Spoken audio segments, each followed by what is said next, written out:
So, I've had Dr. Irving Finkel on my mind a lot recently. If you don't know him, he's the world's foremost expert on cuneiform. He's the guy that reads those clay tablets from Sumer like they're newspapers. He sat down with Lex Friedman recently and dropped a cognitive bomb on his podcast. Early on in their conversation, Dr. Finkel brought up a small greenstone seal from Gobekli Tepe that dates to around 12,000 years ago.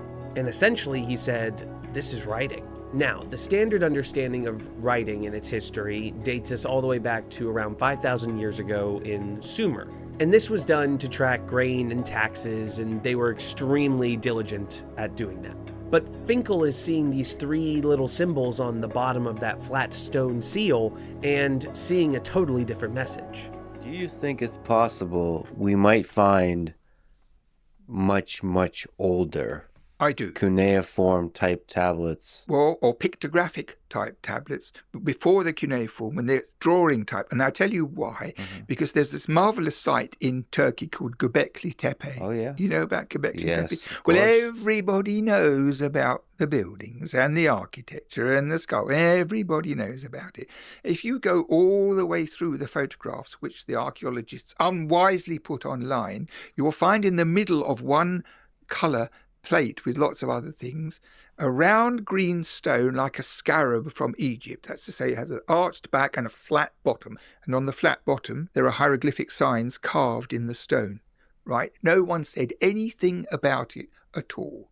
But it's clear to me, A, that this was a stamp to ratify where the carvings of the signs on clay or some other sealing material would leave an impression. It must be that.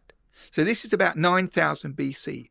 Yeah. Now, when I was a boy at university, my professor said to me that the reason writing evolved in Mesopotamia because they had complex cities with ziggurats and big buildings and lots of people, and they had to organize everything, and so they invented writing to cope with it.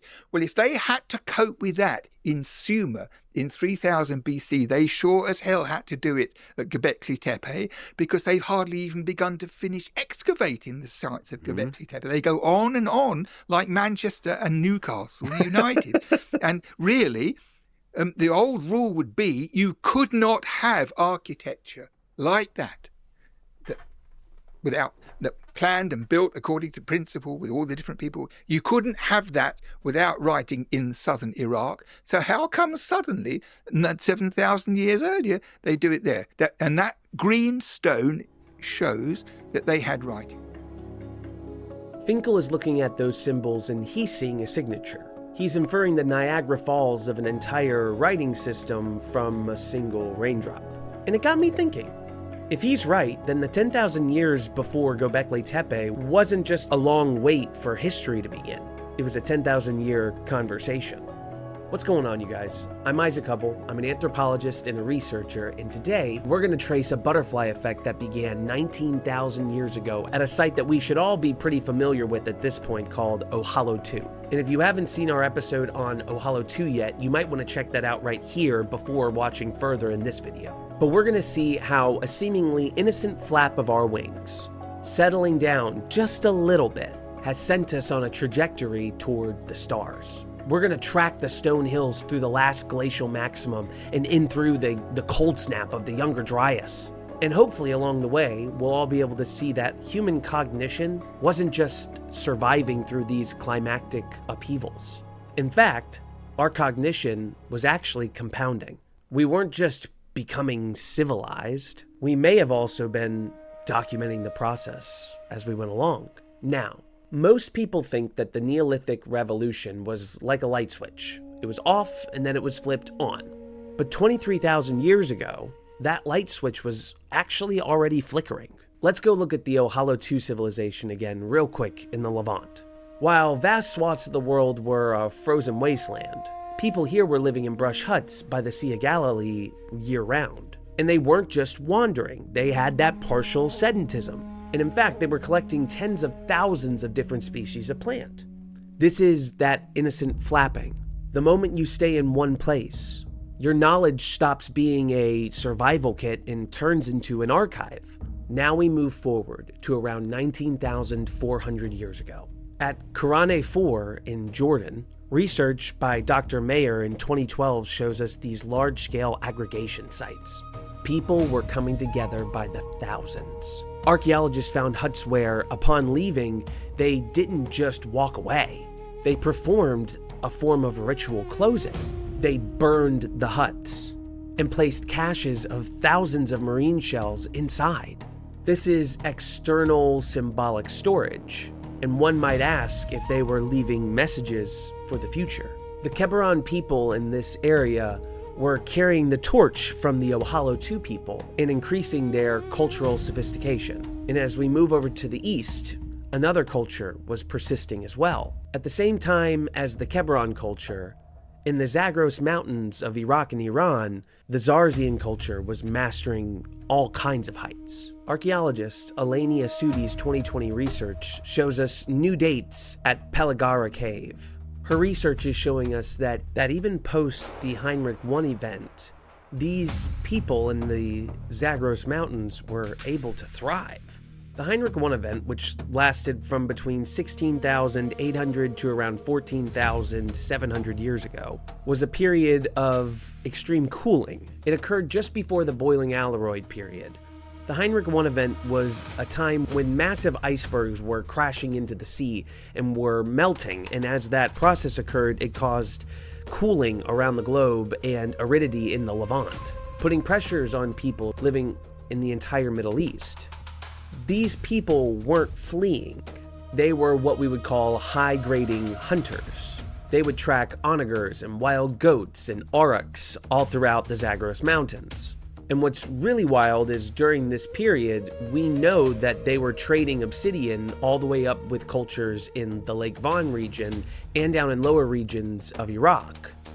That's roughly 400 kilometers away from where the Zarzian culture resides, meaning these people were doing large-scale trading operations thousands of years before Göbekli Tepe and thousands of years before the Younger Dryas period.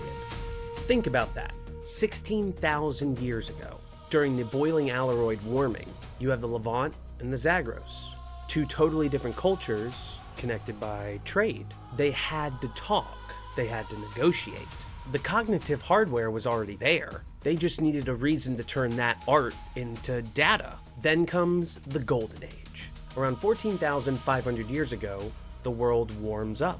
Meltwater Pulse 1a sends the glaciers retreating, and this is the era of the Natufians. At sites like Ain Malah, they aren't just hunter-gatherers. They're building stone-walled villages. One might call them the people of the puppy, as Davis and Valla in 1978 were able to document. They were burying their dead with dogs, showing a shift from exploiting nature to assimilating it. But here's the kicker. During this time of plenty, the groups in Upper Mesopotamia, right in between the Levant and the Zagros Mountains, started creating a fusion point. At sites like Göbekli Tepe, we see the first symbolic revolution occurring. Before they ever farmed a single grain, they were carving scorpions and predatory birds into these stones. And the Natufians are very well known for their stone homes with thatched roofs, creating these villages, one might call them. They had these stone homes, they had fire, they had security, they had wild grains and tubers, they had wild game they could hunt. And most importantly, they had time. And during those long boiling Alaroid summers, their knowledge was compounding. From the archaeological site maps that we have, we're seeing that they could possibly be on the verge of what we would call civilization. And then the climate changed. 12,900 years ago, the Younger Dryas. It's a 1,000-year rapid cooling period that should have, for all practical purposes, wiped the technology of the Natufians out. The Younger Dryas wasn't a setback. In fact, it was more like a forge. When it started to get cold around 12,900 years ago, the brush huts of the past weren't going to cut it. But thankfully, the Natufians had developed stone-walled homes. They needed deeper subterranean shelters like the ones found at Semkahoyuk. And if we were to take this a logical step further, because they were all huddled in those stone huts for large amounts of time during the long winters, we could start to see how the conversations they may be having with one another may be becoming more intense. I want you to imagine that you're a Natufian hunter in the Levant and you're starving. Are you there yet? Okay. And then you hear about a group of people living hundreds of miles away in the mountains, the Zarzian hunter culture to the east. And they have access to these high-altitude goats, and you need to trade. But in a world of scarcity, you can't really rely on just a handshake, as we would call it. You've got to actually track the how much and the who. And it's findings like this that give Dr. Finkel's theory a bit more muscle. He's arguing that around 12,900 to 11,700 years ago, you can't have this level of organization, the workforce, the tools, the vision, the coordination, with just a megaphone. You've actually got to have a system. So one could look at it that during the Younger Dryas period, they didn't lose their knowledge. They actually compressed it and applied it in new and profound ways. They took the symbols that they used to carve art at Göbekli Tepe and started to use them for record keeping. They were attempting at locking their culture into portable stone formats. They look very similar to the first tokens, the first tallies, the first seals. And they could have possibly been making these symbols in order to make sure that none of the knowledge that they had was lost to the frost. Then, at around 11,500 years ago, the Younger Dryas comes to a close. The long winters end. The temperature starts to become milder, and the Eden of the Tigris and Euphrates begins to bloom again. Humanity emerges from this 1,000-year forge, and not as survivors or nomadic hunter-gatherers, but as architects and designers and mathematicians in what would lead to soon being farmers. And it's at this same time, around 12,000 to 11,500 years ago, that the Tas Tepeler explosion occurs. Sites like Gobekli Tepe, Karahan Tepe, Gusir Hoyuk all appear. All are a result of that stored knowledge. At Karahan Tepe, we see structure AB, phallic pillars and a human head carved directly into the mountain. And when they were done, they buried it. This intentional burial was a save point in human history. It's almost as if they were trying to protect that information, to protect maybe a record of the 10,000 years that led to the construction of these sites. As Dr. Finkel says to Lex, that was an official who sealed this, got the stuff, or whatever it was, or it was his dad's name, or whatever it is, got a wiggly snake and a wiggly this. That is pictographic writing. Maybe even as phonetic writing, I don't know, but it was writing thousands of years before in the south. And that's what I think it is. You know, people came with metal from, or precious stones from Anatolia. They knew that in the south they had lots and lots of stuff. They wanted to trade. They had to communicate. And it's basically like having a cigarette with an X through the middle. Everybody in the world knows what that means. They don't know what the word for cigarette is in this language, or cancer, or filter, or tobacco. It doesn't matter. That's pictographic writing. We still use it. And it's above all kinds of mess. And I think that was the prevailing system, because I honestly believe that the people at this time were not stupid. They weren't gorillas. They weren't less advanced than we are. They were probably indistinguishable from what we are. So you have merchants and wanderers and people who see, let's go down the river and see where we end up. And people looking for money, looking for women, looking for everything. But that's surely how it was. But if you look at those Göbekli buildings with a skeptical eye, how it could be. I mean, the finish of it is astonishing, the structure of it, the vision of it. So the workforce and the tools and the organization. You know, what do they do it with? A megaphone, your breakfast and all that kind of thing? No way. No way. So that's a really controversial statement. It is really controversial. At the time of Göbekli Tepe, they may have been already a writing system. There was, because the thing is about it, that it's a seal to ratify. It's not just a squiggle on a pot and you can say, oh, that's just a piece of... This is a finished thing with a flat surface. You press it down, say you have some contract, you have some building arrangement, we paying for these bricks, whatever it was, and the official person had to squash it down, and it leaves the impression. I agree with Dr. Finkel. This type of connectivity requires a shared language. And what did the Tas Tepeler genetics show? The people who built Gobekli Tepe and the Tas Tepeler complex were a mixture, not their own group. People from the Zagros Mountains in the east and of the Levant in the west came together with the Ulfa of Upper Mesopotamia and built this complex. They combined their knowledge to do this. They communicated with one another to do this. And most importantly, they compiled their knowledge together to do this. They put together their strongest minds to build a place like this, to build a culture like this. Whether it was the Standing Stone tradition in Gusir Hoyuk or vulture shamanism in Jordan, these people were connected by a shared mental map that seems to have been sharpened and unified over 1,000 years of cold. So, back to that little green seal.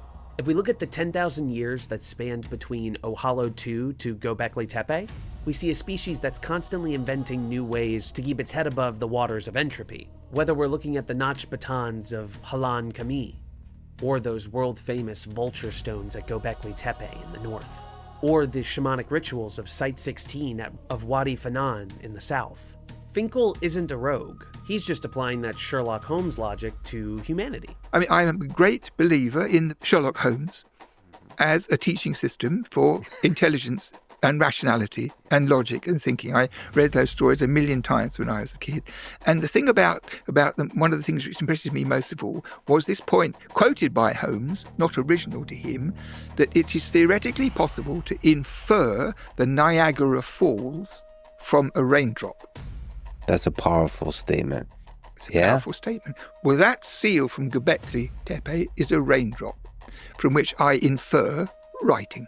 That, right there, what Dr. Finkel just said, that is the ultimate proof of our journey today. These people weren't just reacting to the world. They very well could have been documenting their own evolution.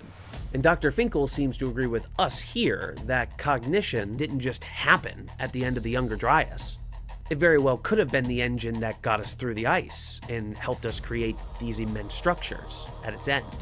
And Dr. Finkel seems to agree with the core of our research here. Cognition precedes civilization. And when we see that we had the Niagara Falls of human thought and ingenuity 10,000 years before we ever built a city, the history of humanity never really looks the same ever again. Thank you guys so much for watching. If you guys liked this episode or found one of these sites really cool in particular, or if you want me to keep going down the road of these cultures that existed from 20,000 to 10,000 years ago, let me know that down below in the comments. And thank you guys so much for just being a part of this channel. I really think it's fascinating with Dr. Finkel's point on how those stamp seals, just because he's worked so closely with Mesopotamian stamp seals and has worked so closely with the way that cuneiform was developed. And I really trust his judgment on these types of things because he's not only somebody that's a linguist, but he's also somebody that works directly with stone language that's written and stamped into an actual stone, like cuneiform. So, and he's one of the world's leading experts, so his word holds a lot of weight. What do you guys think of that? What do you guys think of Dr. Finkel's ideas, his theory on Gobekli Tepe and what could have led to it? So just let me know what you guys think down below. And I also want to just say thank you so much to everybody who has joined the channel in the past week. I was not expecting, with that pre-Clovis video, and the Ohalo II video, of course. Thank you to all you viewers who were watching that back then as well, a month ago. But last week really blew my mind, and it really inspired me to really put this community, this family we're building here, to the forefront of what I'm trying to build in my life. It means a lot to me because this is a dream. When I was a kid, all I ever wanted to be was a filmmaker. I wanted to make movies to share stories about humans with other people. And now I get to take my degree, what I got my undergraduate in, anthropology, and create these documentary stories about people of the past and of the present discovering the past and share them with all of you guys. And that's a dream come true. Thank you guys so much again for watching, and I'll see you guys next week. Have a good one.